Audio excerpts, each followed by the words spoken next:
Hello friends. So let's grand welcome to you to our next chapter, that is space mission.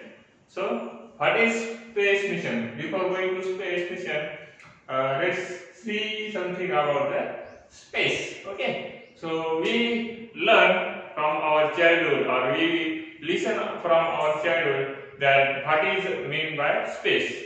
So what is space, or before space, what is sky? Sky and space are same or different? Okay, sky and space same आहेत का different आहेत?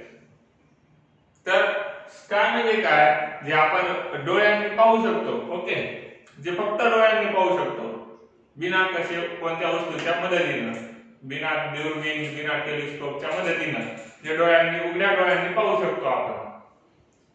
Okay, जिथपर्यंत आपली नजर जाते दिवसा आणि रात्रीच्या वेळेला, जे आपल्याला वरती दिसते, तर त्याला म्हणायचं स्काय म्हणायचं. त्याला म्हणायचं sky. What is sky? The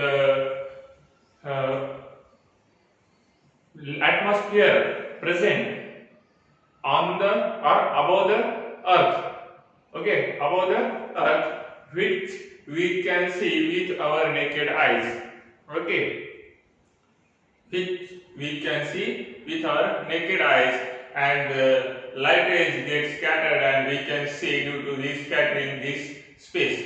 Okay, so this is nothing but the sky. Sky is what? The portion of the sky which portion of the space which we can see with the naked eyes. So now what is space? Space is the empty place, okay, present between the two celestial bodies, or two stars or two planets, or star or planet, that is known as the space. Hollow space between the two planets, hollow place present between the two planet. दोन planet मध्ये जी रिकामी जागा आहे, पूर्ण रिकामी जागा, काहीच नाही तिथं, त्या ठिकाणी म्हणायचं स्पेस. आणि हे कसं आहे, इन्फिनिटी आहे, हे एंडलेस आहे, याचा कुणाच एंड नाही स्पेसचा, कुठपर्यंत पण आहे.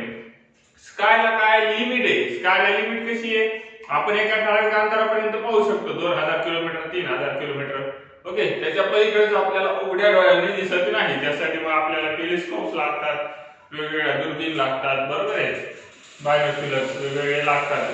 तर ते झालं स्काय. पण आपल्याला स्पेस म्हणजे काय? तर ते रिकामी जागा आहे दोन स्टार्स मधली, स्कायच्या पलीकडे असलेलं सर्व काही. स्कायच्या पलीकडे जे काही सर्व काही आहे त्याला तुम्ही स्पेस म्हणू शकता. ओके, स्कायच्या पलीकडे असलेलं सर्व काही रिकामी जागा, जी काही एंडलेस, ज्याला की बाउंड्रीज नाहीत कोणत्याच, ते म्हणजे स्पेस.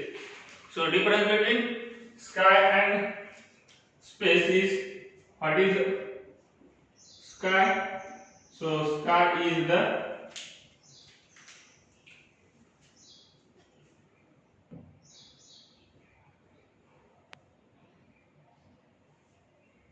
part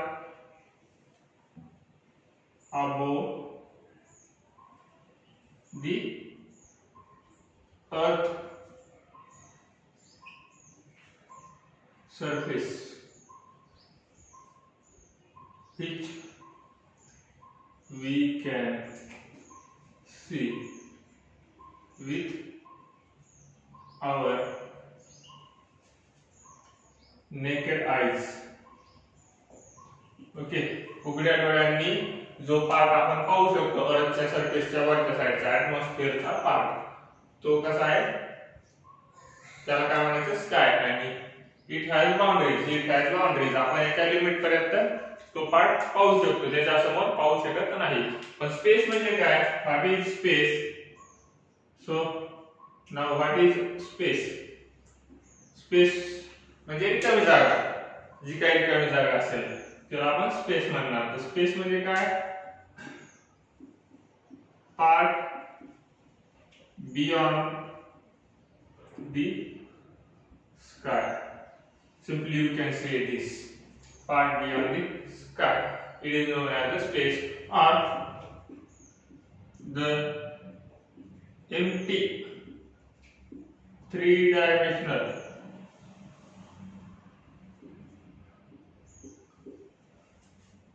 एक्सटेंट किंवा तुम्ही त्याला प्लेस किंवा स्पेस म्हणू शकता. Okay, which has no boundaries or end. त्याला तुम्ही काय म्हणू शकता? स्पेस. ओके, स्पेस म्हणजे काय? Empty 3 dimensional place. 3 dimensional place म्हणजे ज्याच्या मागे समोर कुठपर्यंत पण तो स्प्रेड झालेला आहे, मागे पाठीमागे. हे एक डायमेन्शन झालं, दुसरं डायमेन्शन दोन्ही साइडला कुठपर्यंत पण स्प्रेड झाला, आणि तिसरं डायमेन्शन वर आणि खाली कुठपर्यंत पण स्प्रेड झाला. म्हणजे 3 डायमेन्शन्स, 1 2 आणि 3. तर हे 3 डायमेन्शन्स असे आपण ऍक्सिस काढतो बघा. वाय ऍक्सिस, एक्स ऍक्सिस आणि बाहेर आलेली अशी झेड ऍक्सिस. ही पेन म्हणजे झेड ऍक्सिस. तर हे 3 डायमेन्शन झाले. फॉरवर्ड डायरेक्शन की बॅकवर्ड डायरेक्शन असे ते आपण अशी झेड ऍक्सिस अशी दाखवतो बघा. ही झेड ऍक्सिस. ओके, ही वाय ऍक्सिस, ही X axis, X prime, Z prime, Y, Y prime आणि हे झेड. सो हे सगळे एकमेकांना परपेंडिक्युलर असतात. असे हे एकमेकांना परपेंडिक्युलर. ही जे बोर्डवर दाखवता येत नाही आपल्याला, हे अशी येणार. म्हणजे ते झालं 3 डायमेन्शन सांगत होतो तुम्हाला. तर 3 डायमेन्शन प्लेस जो काय आहे दोन प्लॅनेट्स मधला, बरोबर आहे, empty 3 dimensional place for which has no boundaries or no end, space between two celestial bodies. किंवा नुसतं 3 एवढं लिहिलं तरी चालतंय. ओके, आणि यामध्ये मग सगळ्या त्या सेलेस्टियल बॉडीज प्लेस केलेल्या आहेत. आपण सगळे तारे, ग्रह, चंद्र, सूर्य हे सगळे यामध्ये प्रेझेंट येतात. Okay, so this is the space. आणि स्पेसला कोणत्याच बाउंड्रीज नसतात. Okay, so what is difference between this has boundaries and this has no boundaries. Okay, we can see this with our naked eyes, we can see this with our naked eyes. हे basic differences space आणि sky मधला. आता sky मध्ये कोणकोणते objects present असतात? तर sky मध्ये कोणते कोणते ऑब्जेक्ट्स प्रेझेंट असतात? तर सर्वात सुरुवातीला आपण स्पेस वर्ड कुठे ऐकला होता? तर ग्रॅव्हिटेशन चॅप्टर मध्ये आपण स्पेस हा वर्ड ऐकला होता. तर कुठे ऐकला होता? तर ग्रॅव्हिटेशनचा इंट्रोडक्टरी जो व्हिडिओ आहे, इंट्रोडक्टरी व्हिडिओ तुम्ही पाहिला असेल, ग्रॅव्हिटेशनचा इंट्रोडक्शनचा फर्स्ट व्हिडिओ. तर त्यामध्ये तुम्हाला मॅटर म्हणजे काय सांगितलं होतं. मॅटर म्हणजे काय? Everything that occupies the space and has mass. त्याला आपण मॅटर म्हणतो. म्हणजे त्याला स्पेस लागते. आणि स्पेस म्हणजे काय? जी काही रिकामी जागा आहे प्रेझेंट, ही याला पण तुम्ही स्पेस म्हणू शकता. ओके, स्काय पण स्पेसचाच पार्ट आहे असं म्हणू शकता तुम्ही. रिकामी जागा, एम्प्टीनेस, हॉलोनेस, ओके, त्याला तुम्ही स्पेस म्हणणार. तर त्यामध्ये मॅटर प्रेझेंट आहे. मग तर मॅटर कोणता कोणता प्रेझेंट आहे? तर स्पेस मध्ये काय काय प्रेझेंट आहे? स्पेस मध्ये काय काय आहे? तर स्पेस मध्ये आहेत, सर्वात पहिलं आहेत आपल्याला माहित असलेल्या गॅलेक्सीज. ओके, स्पेस मध्ये आहे गॅलेक्सी. गॅलेक्सी आहे. मग गॅलेक्सी मध्ये परत काय आहे? तर गॅलेक्सीज मध्ये आहेत वेगवेगळ्या सोलार सिस्टीम्स. वेगवेगळ्या सोलार सिस्टीम्स आहेत गॅलेक्सी मध्ये. सोलार सिस्टीम म्हणजे काय? आपली कशी सूर्य आणि त्याच्या भोवती फिरणारे ग्रह येतात, असं एकच सोलार सिस्टीम आहे. ही झाली सोलार सिस्टीम, एक स्टार आणि त्याच्या भोवती बाकीचे प्लॅनेट्स आणि वेगवेगळे कॉमेट्स आणि वेगवेगळ्या वस्तू रिव्हॉल्व करायला. तर ती झाली सोलार सिस्टीम. तर अशी एक सोलार सिस्टीम आहे का? अशा नंबर ऑफ सोलार सिस्टीम्स असतात एका गॅलेक्सी मध्ये. तर अशा भरपूर गॅलेक्सीज येतात, बरोबर आहे. अशा भरपूर गॅलेक्सीज येतात. Sorry, mistake, galaxies. सो अशा भरपूर गॅलेक्सीज येतात आणि त्या एका गॅलेक्सी मध्ये अशा भरपूर सोलार सिस्टीम्स येतात. ओके, सोलार सिस्टीम्स येतात. परत दुसरी गोष्ट काय? तर आणखी काय प्रेझेंट असते? तर सोलार सिस्टीमच्या सेंटरला असतो ब्लॅक होल. ब्लॅक होल नावातच असेल काळा आणि होल. होल कशामुळे तर त्यामधून बाहेर काहीच येत नाही, लाईट सुद्धा येत नाही आणि तो पूर्ण असा ब्लॅक टाइप एम्प्टी पोर्शन असतो गॅलेक्सीचा, जिथं दूर दूर पर्यंत एकही सोलार सिस्टीम नाही किंवा काहीच नाही प्रेझेंट आणि तिथून लाईटचे रेडिएशन पण बाहेर येत नाही. अशी जर गॅलेक्सी असेल एखादी अशी अशी अशी अशी तर त्याच्या सेंटरला हा पूर्ण तुम्ही एखादी इमेज पाहिली असेल गॅलेक्सीची गुगल वरती बघा, ब्लॅक होल वरती भरपूर काहीतरी मिळेल. तर हा ब्लॅक होल स्टार पासूनच बनलेला असतो. तुम्ही 8वीला शिकलेला आहात life cycle of the star मध्ये, त्यामध्ये पाहिला असेल ब्लॅक होलचा जन्म कसा होतो किंवा ब्लॅक होल कसा तयार होतो. तर याच्याबद्दल डिटेल मध्ये सांगायची गरज नाहीये जास्त असं मला वाटतंय.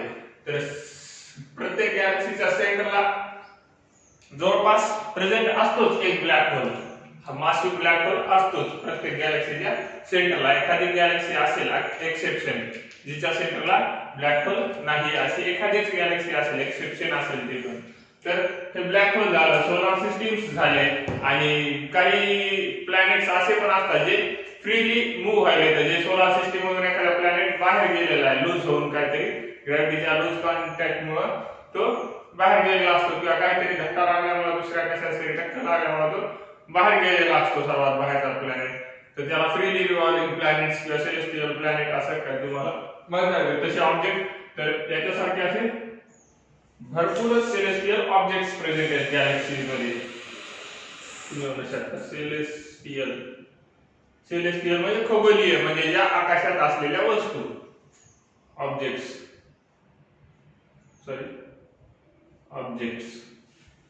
तर हे आहे गॅलेक्सी मध्ये. आणि आता सोलार सिस्टीम मध्ये काय आहे आपल्या, तर आपल्या सोलार सिस्टीम मध्ये काय काय आहे तुम्हाला माहिती आहे. प्लॅनेट्स आहेत, त्यांचे काय आहेत, सॅटेलाइट्स आहेत प्लॅनेटच्या सॅटेलाइट्स आहेत. परत वेगवेगळे कॉमेट्स आहेत, वेगवेगळे मेटिऑर्स आहेत. ओके, मेटिऑर्स आहेत. परत ड्वार्फ प्लॅनेट एक प्लुटो ऐकला असेल, अगोदर प्लॅनेट होता, नंतर त्याची साईज प्लॅनेटच्या ज्या साईज असतात त्याच्यामध्ये भरत नव्हती म्हणून त्याला ड्वार्फ प्लॅनेट नवीन संकल्पना देण्यात आली.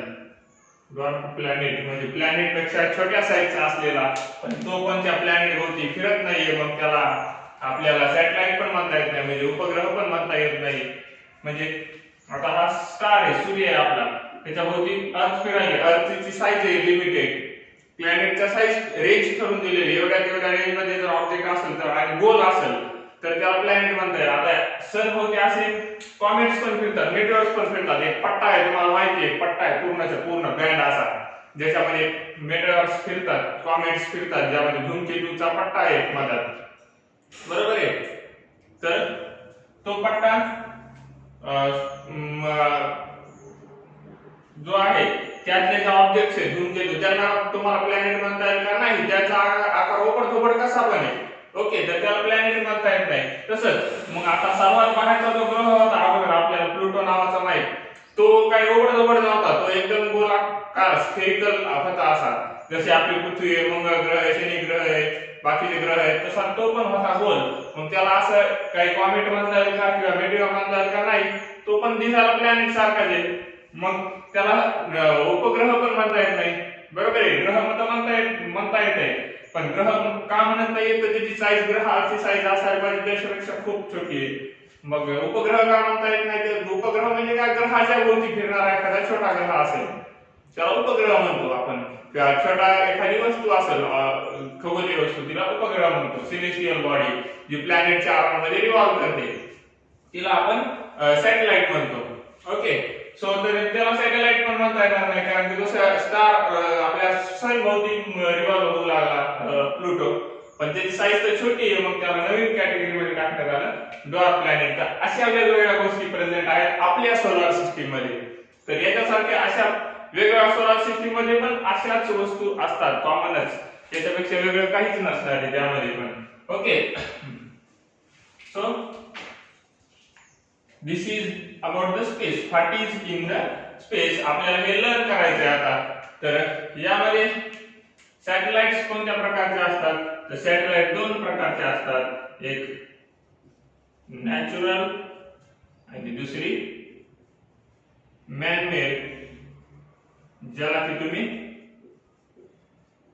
आर्टिफिशियल सॅटेलाइट पण म्हणतात मध्ये. ओके, मॅन मेड किंवा आर्टिफिशियल सॅटेलाइट जे तुम्ही म्हणू शकता त्याला. तर सॅटेलाइट ह्या दोन प्रकारचे असतात. मग आता नॅचरल म्हणजे काय? तर मून हा आपल्या अर्थचा नॅचरल सॅटेलाइट आहे. म्हणजे निसर्गतः तयार झालेला, नेचर कडूनच तयार झाला, पूर्वीपासून असलेला अस्तित्वात. ग्रहाच्या जन्माबरोबर किंवा जन्मानंतर काही वर्षानंतर त्या ग्रहापासूनच तयार झालेला, जो नेचरने क्रिएट केलेला आहे, तर त्याला नॅचरल सॅटेलाइट म्हणायचं.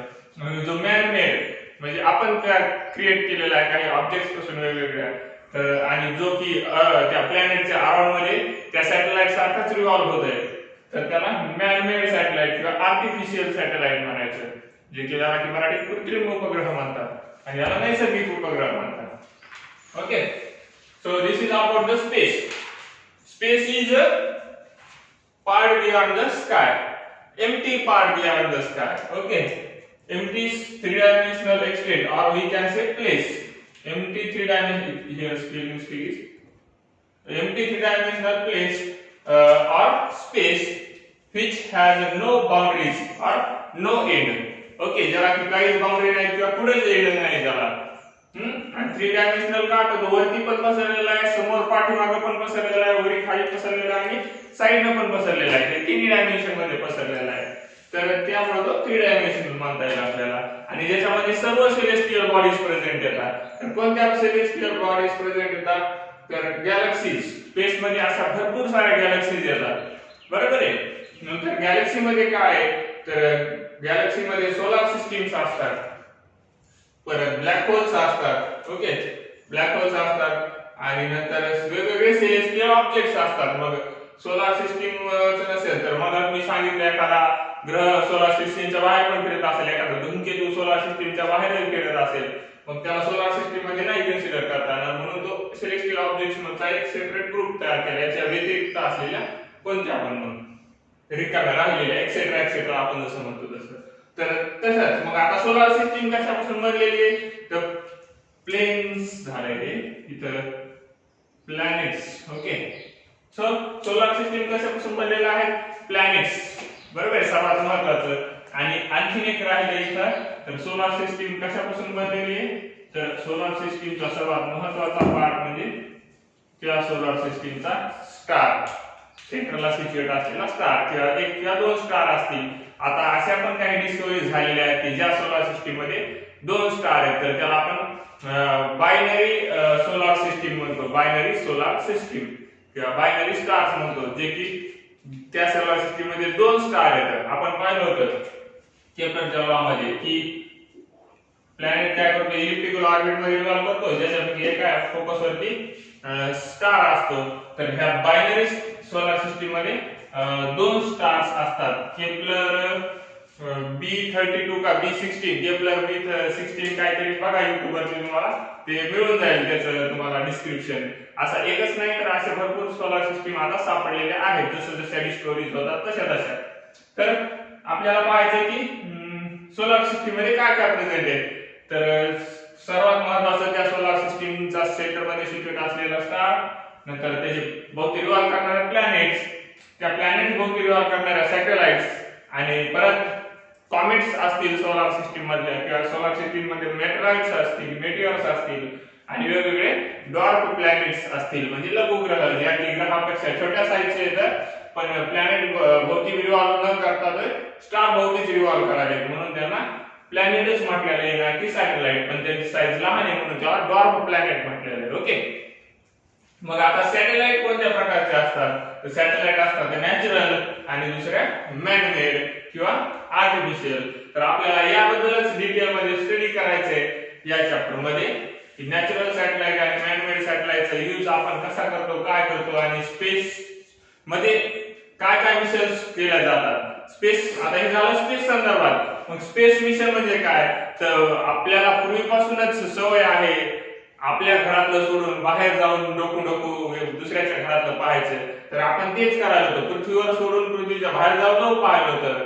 आणि याला म्हणतात नॉलेज गेन करणं. ओके, हा जोकचा पार्ट बाजूला ठेवा, पण ह्युमन नेचर पूर्वीपासूनच आहे की जेवढं पाहिजे तेवढं ज्ञान ग्रहण करणं. मग ह्या ज्ञानाच्या किंवा नॉलेजच्या भुकेपोटी आपण काय करतो, पृथ्वीच्या बाहेर पण डिस्कवरीज करायला पाहतो. मग वेगवेगळ्या डिस्कवरीज झाल्या, शक्य झालं पृथ्वीच्या बाहेर जाणं. मग त्या पृथ्वीच्या बाहेर जाऊन जे स्पेस मध्ये जाऊन जे मिशन्स केले जातात, वेगवेगळ्या प्लॅनेट वरती जाणं किंवा काही सॅटेलाइट्स वरती सोडणे असतील किंवा वेगवेगळे स्पेसक्राफ्ट बाहेरच्या ग्रहावरती सोडणं असतील. ओके, तर किंवा दुसऱ्या ग्रहावरती सॅटेलाइट सोडणं असतील. तर अशा वेगवेगळ्या मिशन्स ज्या स्पेस मध्ये केल्या जातात. ओके, तर त्या सक्सेसफुल केल्या जातात किंवा त्या कसल्या मिशन्सला म्हणायचं स्पेस मिशन्स. आणि त्या मिशन्सची गरज काय, त्या मिशन्स कशा पद्धतीने करतात आणि त्यासाठी काय काय हेल्प लागते किंवा ग्रॅव्हिटीची कशी हेल्प होते त्या ठिकाणी, ते आपल्याला पाहायचंय. मी तुम्हाला ग्रॅव्हिटेशनच्या एंडला सांगितलं होतं की हा चॅप्टर जवळपास ग्रॅव्हिटेशनला लिंक आहे आणि पूर्वीच्या सिलेबस मध्ये हा चॅप्टर ग्रॅव्हिटेशनचाच एक पार्ट होता. तर आपण कंटिन्यू करूया याला. So what is space mission? Space mission is to study the space, okay, or to make missions to study the space is known as the space mission. आपल्याला various missions करायचे आता space मध्ये जाऊन study करण्यासाठी त्या, तर त्याला तुम्ही स्पेस मिशन्स म्हणू शकता. तर अशा वेगवेगळ्या मिशन्स केल्या जातात. तर त्या मिशन्स दोन टाइप मध्ये डिवाइड केल्या. पहिली टाइप काय आहे की जी आपण ऑर्बिट भोवती आपल्या एका फिक्स ऑर्बिट मध्ये अर्थ भोवती रिव्हॉल्व करण्यासाठी काही सॅटेलाइट्स पुट करतो, काही सॅटेलाइट सिच्युएट करतो ज्या की अर्थच्या ऑर्बिट मध्ये रिव्हॉल्व करतात आणि अर्थची स्टडी करतात किंवा आपल्याला वेगवेगळ्या इन्फॉर्मेशन साठी कामा येतात किंवा वेगवेगळ्या कार्यासाठी आपल्या सॅटेलाइट्स असतात. तर पहिलं टाइप काय आहे मग स्पेस मिशनची, put artificial satellites okay in the orbit around the अर्थ. आपण सॅटेलाइट्सचे दोन टाइप पाहिले होते, नॅचरल आणि दुसरी आर्टिफिशियल. तर आर्टिफिशियल सॅटेलाइट काय करायचं तर आपल्याला सबस्टिट्यूट करायचं होतं, पुट करायचं होतं.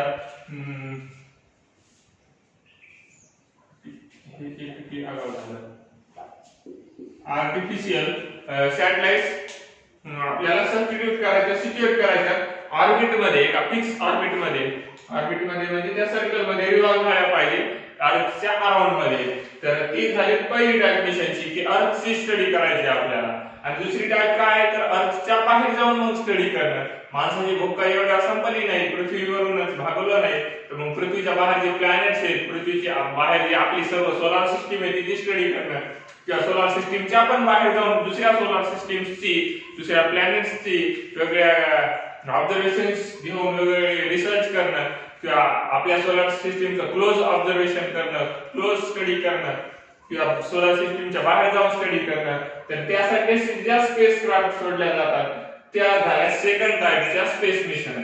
तर सेकंड टाइप मध्ये काय, send spacecraft to outer space.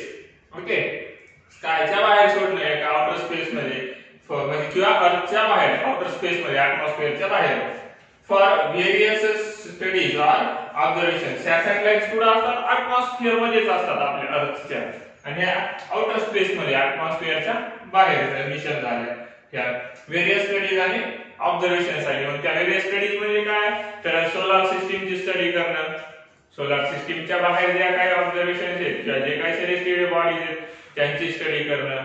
Okay, काय आता आजच्या ते ब्लॅक होलचा डिस्कवर झालेला आहे बघा, तुम्ही न्यूज पण ऐकली असेल ती. त्याच ब्लॅक होलची परत आता एक नवीन क्लोज लूक मध्ये इमेज मिळालेली सायंटिस्टला, क्लोज लूक मध्ये, ज्यामध्ये की असा सेंटरला पूर्ण ब्लॅक पोर्शन दिसायला आणि साइडला असा रेड कलर मध्ये अशा लाईन्स दिसायला त्या आणि त्या अशा लाईन्स दिसायला त्या पूर्ण रेड कलर मध्ये. ओके, त्या लाईन्स म्हणजे काय की हा लाईट रिव्हॉल्व झाला त्या ब्लॅक होलच्या अराउंड मध्ये आणि ते सेंटरला जाऊन मिक्स व्हायला आणि सेंटरला पूर्ण हा पोर्शन जो आहे हा पूर्ण ब्लॅक आहे, पूर्ण ब्लॅक, आणि साइडला फक्त त्याच्या अराउंड मध्ये लाईट प्रेझेंट आहे. तर हा लाईट या ब्लॅक होल मध्ये एकदा एंटर झाला की तिथून बाहेर येत नाही, म्हणून तो आपल्याला दिसत नाही. त्याची ग्रॅव्हिटी एवढी जास्त आहे की तो लाईटला पण बाहेर येऊ देत नाही. आपल्याला पण तो ऑब्जेक्ट कधी दिसतो, ज्यावेळेस त्याच्यावर फॉल होणारा लाईट रिफ्लेक्ट होऊन आपल्यापर्यंत येईल किंवा त्याच्यापासून इमिट होणारा लाईट आपल्यापर्यंत येईल. म्हणजे बल्ब असेल, तो बल्ब स्वतः लाईट देतो म्हणून तो आपल्याला दिसतो. सूर्य आपल्याला स्वतः लाईट देतो म्हणून तो दिसतो. किंवा हा बोर्ड आहे, तुम्हाला का दिसायला, मी का दिसायला, तर माझ्यावर फॉल होणारा जो लाईट आहे तो रिफ्लेक्ट होऊन कॅमेरापर्यंत किंवा तुमच्या डोळ्यापर्यंत यायला म्हणून मी तुम्हाला दिसायला. ओके, सो जर हे ऑब्जेक्ट का दिसतात तर लाईट असतात ना, ब्लॅक होल का दिसत नाही, लाईट नाही म्हणून. तर ह्या ब्लॅक होलची स्टडी जी केली आपण, तर ती स्टडी पण एक प्रकारची स्पेस मिशन असेल किंवा टेलिस्कोप सोडले होते आपण. जे टेलिस्कोप्स आहेत त्या टेलिस्कोपच्या सहाय्याने आपण जी रीडिंग घेतलेली आउटर स्पेस मधल्या ऑब्जेक्टची, हा जो आउटर स्पेस मध्ये आपल्या अर्थवरती का ब्लॅक होल नाही, नाही तर अर्थ राहिली नसती, आपली सोलार सिस्टीमच राहिली नसती. त्या स्पेस क्राफ्ट आपण सोडतो वेगवेगळ्या स्टडीज साठी. स्पेस क्राफ्टच नाही तर सॅटेलाइट्स पण सोडतो स्पेस ह्या स्पेस क्राफ्टच्या मदतीने. ओके, डायरेक्ट सॅटेलाइट एकटी सोडता येत नसते अशी फेकून दिल्याने. आपण इस्केप वेलोसिटी स्टडी केलेली. इस्केप वेलोसिटी का लागते, तर ही स्पेस क्राफ्ट बाहेर जाण्यासाठी, अर्थच्या ग्रॅव्हिटीच्या बाहेर जाण्यासाठी. Okay, so that for that purpose we require the escape velocity and that value is 11.2 kilometre per second. आपण स्टडी केली होती इस्केप वेलोसिटीची व्हॅल्यू. तर इस्केप वेलोसिटीला बाजूला ठेवा. तर स्पेस मिशन कोणत्या दोन टाईपचे आहेत, पहिली to put artificial satellites in orbit around the earth. ते कशासाठी, अर्थची स्टडी करण्यासाठी किंवा नेटवर्किंग साठी किंवा आपल्या इन्फॉर्मेशन साठी, इन्फॉर्मेशन ब्रॉडकास्टिंग साठी, वेगवेगळ्या पर्पज साठी, अर्थची स्टडी करण्यासाठी. आणि दुसरी type send spacecraft to outer space for various studies and observations. So these are two types of space missions. तर ह्या स्पेस मिशन परफॉर्म करण्याला वेगवेगळ्या सायंटिस्टचा, वेगवेगळ्या ॲस्ट्रॉलॉजर्सचा काय हात याच्यामध्ये. तर पहिल्या स्पेसक्राफ्ट मध्ये कोण ट्रॅव्हल केलं, तर युरी गागारियन ट्रॅव्हल केलं. युरी गागारियन तुम्ही ऐकलं असेल. ओके, सर्वात पहिले. त्याच्यानंतर भरपूर नावं तुम्ही ऐकलेले आहेत, जसं की नील आर्मस्ट्रॉंग असेल, नंतर कल्पना चावला असेल, बरोबर आहे, सुनीता विलियम्स असेल.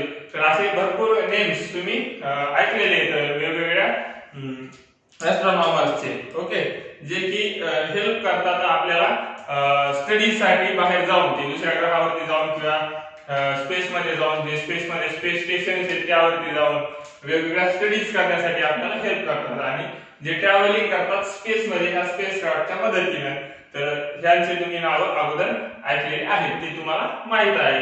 तर आता मला सांगा, ह्या ज्या टेलिस्कोप आपण म्हटलं, आपण बाहेरच्या रीडिंग कशा घेतो, टेलिस्कोपच्या मदतीने घेतो. ओके, टेलिस्कोप नाव ऐकलं असेल तुम्ही. दुर्बीण सारखा असते पण त्याला एकच हे असते पूर्ण असा पाईप सारखा. त्याच्यामध्ये लेन्सेसचा यूज करतो आपण आणि त्याच्या मदतीने आपण दूरवरचा ऑब्जेक्ट पण जवळ पाहू शकतो. तर त्याच्या मदतीनेच आपण जे दूरचे ग्रह तारे आहेत ते आपण पाहून त्याच्या ऑब्झर्वेशन्स घेतो. तर हे जे स्पेस टेलिस्कोप आहेत, ओके, टेलिस्कोप्स,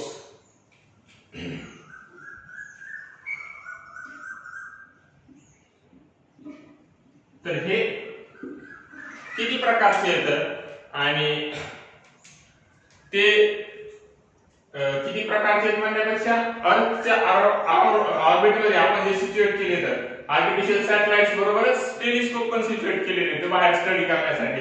तर ते बाहेर सिच्युएट करण्याचं कारण काय पडलं, आता टेलिस्कोप तर आपण पृथ्वीवरून पण पाहू शकतो. तर जो गॅलिलिओने सगळ्यात पहिले टेलिस्कोपची डिस्कव्हरी केली, आपण पाहिलं याच्यामध्ये कशामध्ये, ग्रॅव्हिटेशन चॅप्टर मध्ये सायंटिस्टची लंबी लिस्ट पाहिली होती ग्रॅव्हिटेशनची निर्माण करताना सेकंड व्हिडिओ मध्ये. तर तसंच मग आता हे टेलिस्कोप तर अर्थवरून पण ऑपरेट करता जातात, आपल्याला इथून पण पाहता जातात. वरती जाऊन अर्थच्या ऑर्बिट मध्ये फिक्स करण्याची काय गरज आहे, की जे अर्थच्या अराउंड मध्ये रिव्हॉल्व करेन आणि स्टडी करेन वेगवेगळ्या ऑब्जेक्टची. तर बाहेर अर्थच्या बाहेर, ऍटमॉस्फिअरच्या बाहेर तिथं का फिक्स करण्याची गरज पडली आणि ते कोणत्या प्रकारचे आहेत जे अर्थच्या ऑर्बिट मध्ये फिक्स केलेले टेलिस्कोप, कोणी सांगू शकते का कमेंट मध्ये. तर पहिला टेलिस्कोप आहे, तुम्ही त्याला म्हणू शकता, जे की दोन टाइपचे टेलिस्कोप आहेत अर्थच्या ऑर्बिट मध्ये फिक्स केलेले. तर पहिला टेलिस्कोप आहे ऑप्टिकल टेलिस्कोप, ऑप्टिकल टेलिस्कोप. आणि दुसरा टेलिस्कोप आहे, तर तो दुसरा टेलिस्कोप आहे एक्स-रे टेलिस्कोप. X-ray telescope. आता हे एक्स-रे टेलिस्कोप आणि ऑप्टिकल टेलिस्कोप काय आहे सर? तर ऑप्टिकल टेलिस्कोप म्हणजे जो टेलिस्कोप तुमचा फक्त जे लेन्स आहेत त्यांच्या मदतीने जे त्या ग्रहापासून येणारा लाईट आहे त्यांचं एकत्र करून त्याची ते ग्रहाची इमेज तयार करून आपल्यापर्यंत सेंड करतो किंवा त्या वेगवेगळ्या ऑब्झर्वेशन्स घेतो, तर त्याला तुम्ही म्हणायचं ऑप्टिकल टेलिस्कोप. ओके. आणि एक्स-रे टेलिस्कोप म्हणजे काय? तर एक्स-रे आपण पाहिलं की लाईट कोणत्या फॉर्म मध्ये असतात, इलेक्ट्रोमॅग्नेटिक वेव्हज. आठवते का ग्रॅव्हिटेशनल वेव्हच्या व्हिडिओमध्ये? तर लाईटचं तुम्हाला सांगितलं होतं मी. लाईट कशापासून बनलेला आहे? तर पहिला आहे व्हिजिबल लाईट्स पूर्ण, मग त्याच्यामध्ये VIBGOR तुमचे पूर्ण. ओके. हे त्याच्यामध्ये आले VIBGOR हे पूर्ण आले तुमचे त्याच्यामध्ये. या V पासून तर ह्या R पर्यंतचे सर्व रेंज मधले लाईट्स. ओके. तर हे व्हिजिबल लाईट झाले. परत लाईट मध्ये काय काय आहे प्रेझेंट? लाईट मध्ये आणखीन आहे, इकडे पाहिलं होतं आपण IR इन्फ्रारेड वेव्हज. परत कोणत्या वेव्हज पाहिल्या होत्या? इन्फ्रारेडच्या नंतर कोणत्या पाहिल्या होत्या? तर मायक्रोवेव्हज. ओके. मायक्रोवेव्हज नंतर आपण पाहिल्या होत्या रेडिओ वेव्हज. ओके. हे झाले त्या साइडच्या ज्याची फ्रिक्वेन्सी काय होईल? कमी कमी होत चाललेली आहे आणि ज्याची फ्रिक्वेन्सी वाढत चालली. ओके. ज्याची फ्रिक्वेन्सी वाढत चालली आहे त्या सर्वात पहिले UV. ओके. नेक्स्ट काय? तर नेक्स्ट आहेत एक्स रेज, नंतर आहेत गॅमा रेज. हे ग्रीक लेटर आहे गॅमा म्हणजे. ओके. अशा प्रकारे असते आपल्या आर सारखं. गॅमा रेज हे कोणते होते? X rays. असे अल्फा रेज. तर हे यापासून लाईट बनलेला आहे. तर ह्या एक्स रेजच्या मदतीनं हा टेलिस्कोप वर्क करतो. ह्या एक्स रेज हे ह्या व्हिजिबल लाईट पेक्षा जास्त लॉंग पर्यंत ट्रॅव्हल करू शकतात, कारण की फ्रिक्वेन्सी जास्त असते आणि याच्यात फ्रिक्वेन्सी जास्त आहे म्हणजे एनर्जी जास्त असते आणि त्या एनर्जीचा अभ्यास करून आपण त्या ऑब्जेक्टची स्टडी करू शकतो कोणत्याही ऑब्जेक्ट मध्ये. आता कोणाची एनर्जीच नसेल तर आता त्याला आपल्याला त्याचं नेचर सांगतात की आता एखादा गपचिप पडून आहे असं शांत, त्याच्यात काहीच एनर्जी नाही, खाल्लेलं नाही, भूक नाही. आता आपल्याला सांगताय का ते मूळ विद्यार्थी खोडकरे वर्गात येऊन बसलाय गपचिप, एखाद्या शिक्षक शिकवायला, त्याला काय वाटणार आहे विद्यार्थी खूप शांत आहे का? पण त्याला काय माहिती त्याने जेवण केलं नाही, त्याच्यानं आज धिंगाणा करीत झालाय. पण त्याचं तेच जर पोट भरून जेवण करत असतात तेच उद्या काय करते वर्गात सरला शिकू पण देत नाही, बेजार करते. म्हणजे कोणता ऑब्जेक्टचं नेचर कधी सांगू शकतो? ज्यावेळेस त्याची एनर्जी त्या ऑब्जेक्ट मध्ये प्रेझेंट असेल आणि त्याची एनर्जी आपल्याला दिसेल त्यावेळेस आपण त्या ऑब्जेक्टचं नेचर सांगू शकतो. तसंच एखाद्या प्लॅनेटचं नेचर सांगायचं किंवा स्टारचं नेचर सांगायचं, त्याची एनर्जीचा अभ्यास करावा लागणार आहे आपल्याला. तर ती एनर्जी आपल्यापर्यंत पोहोचवायचं काम हे एक्स-रेज करतात, म्हणजे आपल्यापर्यंत म्हणजे टेलिस्कोप पर्यंत या.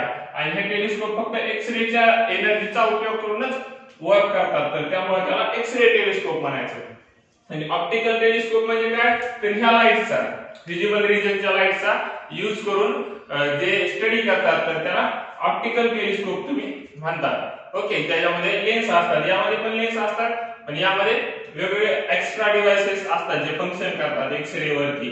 आणि ऑप्टिकल डिव्हाइस मध्ये एवढे हाय ॲडव्हान्स चे फंक्शन्स नसतात. आता हे टेलिस्कोप मग ऑर्बिट मध्ये सिच्युएट करण्याची वेळ का आली पृथ्वीवर? प्रश्न मी विचारला होता की हे मग कोणत्या दोन टाइपचे आहेत आणि ते ऑर्बिट मध्ये का सिच्युएट केले, पृथ्वीवरून का आपण पाहत नाही?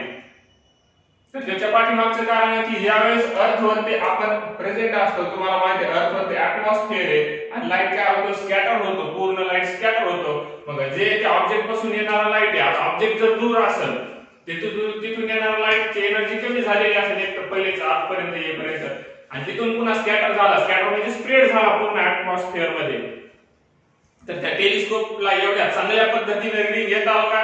नाही, पण ते जर आपण ऍटमॉस्फिअरच्या एंडला जर असं बाहेर ऑर्बिट मध्ये फिक्स केला तर काय होईल, ते येणाऱ्याला एनर्जी आहे ती स्कॅटर होणार आहे का नाही, मग ती पूर्णच्या पूर्ण टेलिस्कोप पर्यंत पोहोचू शकेल आणि तेवढ्याच ॲक्युरेट आपल्याला रीडिंग्स किंवा तेवढ्याच ॲक्युरेट पद्धतीने आपल्याला त्याचा अभ्यास करता येईल. मग त्यामुळं ह्या ज्या टेलिस्कोप्स येतात तर हे टेलिस्कोप बाहेर सिच्युएट करण्यात आलेले आहेत ज्याच्यावरती की ऍटमॉस्फिअरचा इफेक्ट होऊ नये, ऍटमॉस्फिअरिक चेंजेस आहेत वेगवेगळे, ग्लोबल इफेक्ट्स आहेत वेगवेगळे, लाईटचं स्कॅटरिंग आलं, बरोबर आहे, ग्रॅव्हिटीचा इफेक्ट झाला, तर हे वेगवेगळे इफेक्ट होऊ नयेत लाईटवरती आणि त्यामुळे आपल्याला अभ्यास करायला अडचण येऊ नये म्हणून हे जे ऑप्टिकल टेलिस्कोप आणि एक्सरे टेलिस्कोप येतात हे अर्थच्या ऑर्बिट मध्ये फिक्स करण्यात आले जेणेकरून तिथं लाईटवरती इफेक्ट होणार नाही आणि आपल्याला चांगल्या प्रकारे अभ्यास करण्यात येतो. ऑप्टिकल टेलिस्कोपचं एक एक्झाम्पल सांगतो तुम्हाला. हब्बल टेलिस्कोप नाव ऐकलं असेल तुम्ही.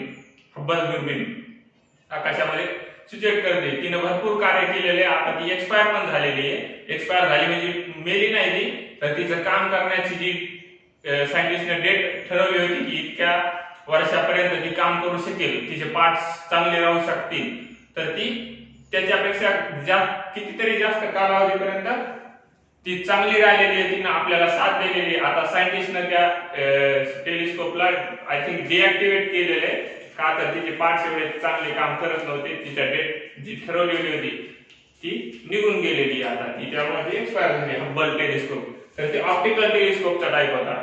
आणि दुसरा एक आय थिंक त्याचं नाव नाही आठवते मला, तर ते एक्सरे टेलिस्कोप. तुम्ही याच्यावरती वाटलं सर्च पण करू शकता गुगलवरती, ऑप्टिकल टेलिस्कोपचा एक्झाम्पल एखादं आणि एक्सरे टेलिस्कोपचं एक्झाम्पल जे की अर्थच्या ऑर्बिटमध्ये सिच्युएट केलेले आहेत. तर हे झाले टेलिस्कोप कोणत्या दोन प्रकारचे आहेत आणि का अर्थच्या ऑर्बिटमध्ये सिच्युएट केलेले आहेत. तर आपल्याला याची डिटेल स्टडी करायची आहे आता नेक्स्ट व्हिडिओमध्ये आणि पाहायचे की स्पेस मिशनची गरज का पडली, अशा वेगवेगळ्या सॅटेलाइट सिच्युएट करण्याची गरज का पडली आहे, मग त्या सिच्युएट कशा करायच्या हे नेक्स्ट व्हिडिओज मध्ये आपल्याला पाहायचंय. तर until then bye bye, have a nice day to you and study well about this chapter. So bye bye.